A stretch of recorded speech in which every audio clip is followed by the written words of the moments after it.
Mi invitado de hoy, Pablo Pérez, gobernador del estado Zulia, dirigente del partido Un Nuevo Tiempo. Bienvenido. No, muchas gracias, doctor. Aquí estamos. ¿Qué siente un hombre de oposición al venir a este programa? Bueno, primero que todo quiero decirle que yo soy el gobernador del pueblo del Zulia.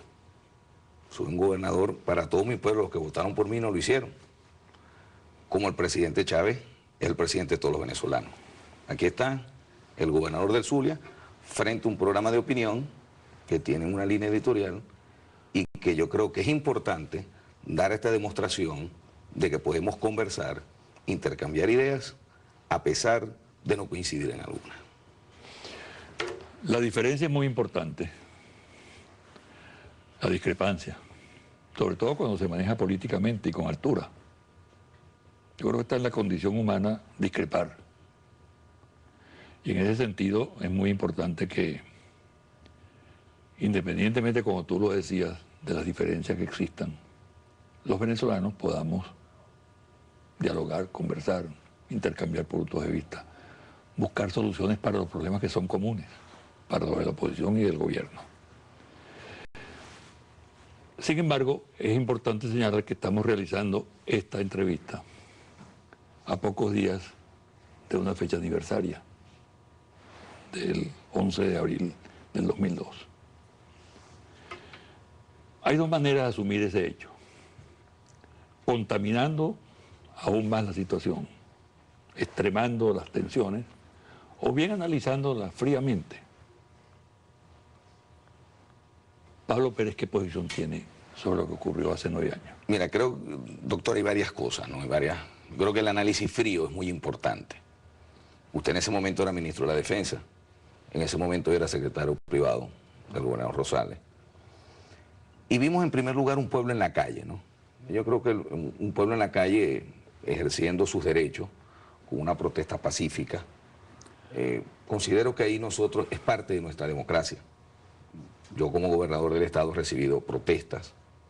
Mientras estén enmarcadas en la Constitución y las leyes de manera pacífica, sin afectar los derechos de los demás, son bien recibidas de la manera como tienen que ser. Como demócratas que somos, convencidos de lo que es la democracia en el mundo como concepto universal. Lamentablemente se desviaron algunas personas que quisieron utilizar esa marcha multitudinaria, desviarla, situaciones que se presentaron, el tiroteo, personas fallecidas, personas heridas. Esas situaciones nosotros tenemos que seguirlas investigando, de un lado y de otro, porque los afectados al final fue el pueblo venezolano, no solamente quienes estaban marchando. Quería ver una ruptura del hilo constitucional de nuestro país, pero más allá. Frente a esa ruptura, concretamente, que se tradujo en un golpe y lo que ocurrió pues en ese momento, ¿cuál es tu posición? No, fíjese. La ruptura del orden constitucional, del hilo constitucional. Los golpes de Estado no se pueden calificar entre buenos y malos, son golpes de Estado. En el golpe de Estado del año 92, yo era dirigente universitario y no estuve de acuerdo con el golpe de Estado del 92, como tampoco puedo estar de acuerdo con el golpe de Estado del año 2002. Recordemos, fíjese, con doctor, el golpe del 18 de octubre tampoco. Bueno, la historia ha juzgado el tema del 18 de octubre del 45, ¿no? Unos hablan que es una revolución, otros han hablado que es un golpe de Estado, pero la historia ha venido, ya ha pasado 66 años, del 18 de octubre se cumple este mismo año, y creo que la historia ha venido analizando cada día más lo que sucedió allí.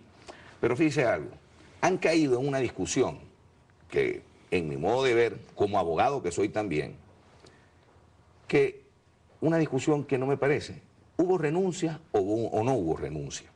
Yo creo que no es el fondo de la situación, porque si hubo renuncia o no hubo, en el caso que hubo renuncia, por ejemplo, yo te puedo decir fue que con no vicio, hubo. fue Yo te con puedo vicio. decir como testigo. No, usted fue protagonista esa noche, claro, bueno. Pero hubo vicios del consentimiento. Es que el problema no fue la renuncia, el problema no fue si renunció o no renunció, sino que se utilizaron las armas para poder romper el hilo constitucional del país. Es ahí, creo yo, el fondo del asunto. Ahora, Carmona aparece como un marciano que cayó allí y que nadie lo respalda después de lo que ocurrió cuando uno vio el desfile aquel terrible en el Salón Ayacucho de Miraflores, de toda la clase política, saludándolo como el salvador de la patria, ¿no? Por cierto que hay una declaración muy interesante de Manuel Rosales, que lo dio hace creo que 2 o 3 días, en la cual dice que él se arrepiente de haber estado en Miraflores ese día y de haber suscrito el acta. A mí me parece que es un acto valiente de él. Por supuesto. ¿No? Y que puede indicarnos que hay una búsqueda para superar lo que es un debate, a mi manera de ver, improcedente ya a estas alturas, ¿no? Entonces, fíjate tú, el tema no se puede asumir tampoco desde el punto de vista del olvido o del perdón, ¿no? El hecho ocurrió, históricamente está registrado. Ahora, las alternativas frente a eso.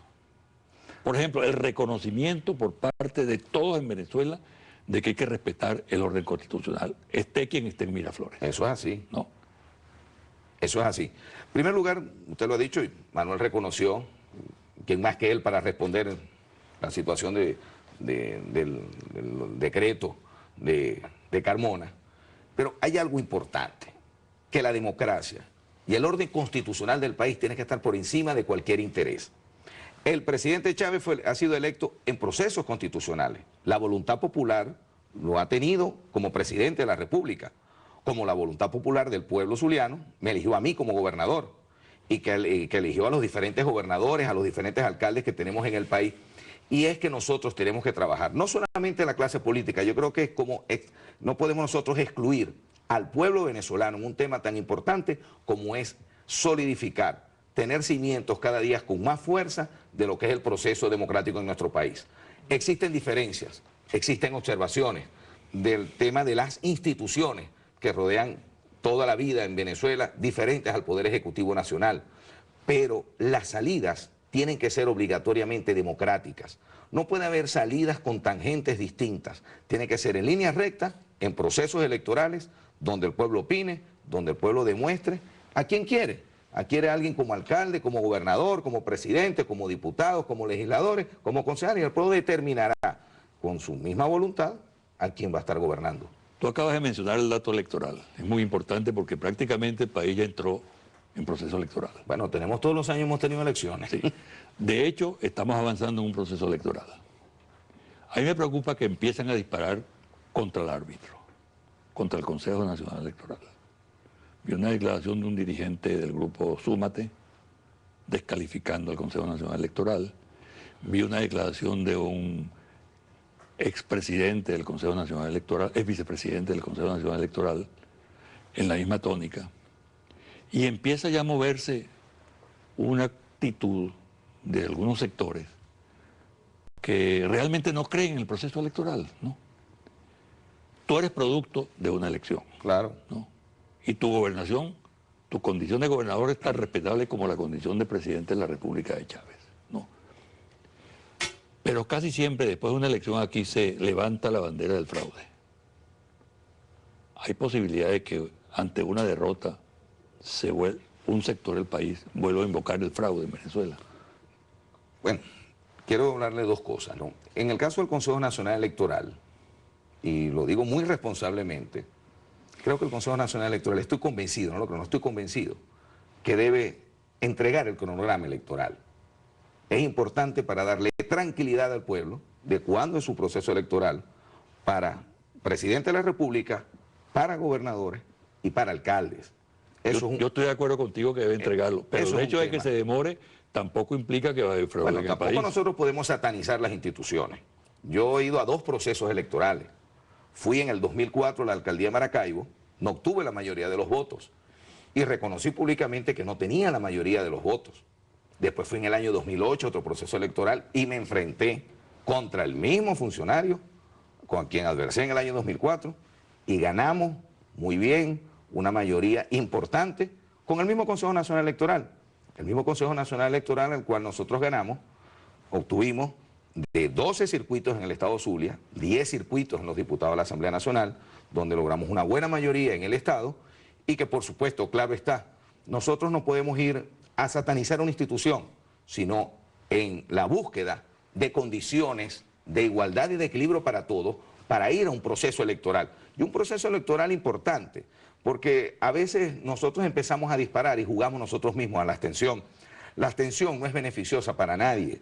Aquí mientras más personas participen en un proceso electoral nos da más legitimidad a cada uno de aquellos que seamos electos. Y eso que tú dices está ratificado en el hecho de que hay, por ejemplo, victorias, gobernadores del sector opositor. Estás tú, está el gobernador del Táchira, el gobernador de Nueva Esparta, el gobernador de Miranda, ¿no? Alcaldías.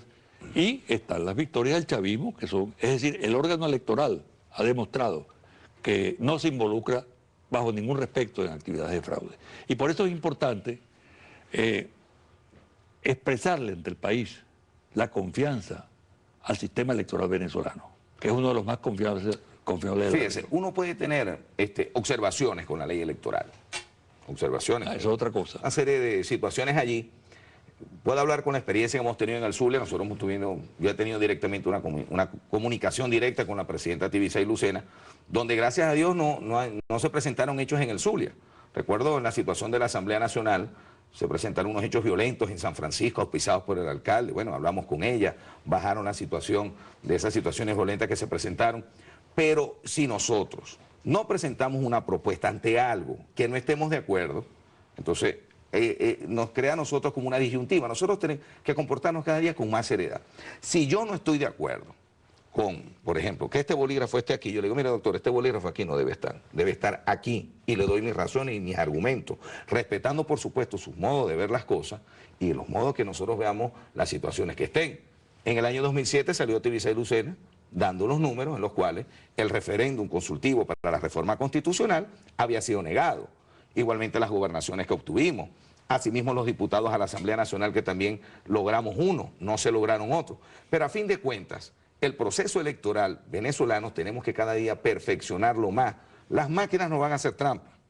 Contra los votos, yo lo he dicho muchas veces, contra los votos. No hay máquina, no hay cartahuellas y tal vez algunas personas me han criticado, no ven bien algunas cosas que yo diga, por ejemplo. ¿De qué lado? Por ejemplo, de cualquier lado, que yo pueda decir, por ejemplo, el voto es secreto. Lo único que nos hace secreto el voto es que obliguen a alguien a ir a votar asistido. Pero yo cuando voto secretamente. Si no, yo no fuera gobernador del Zulia.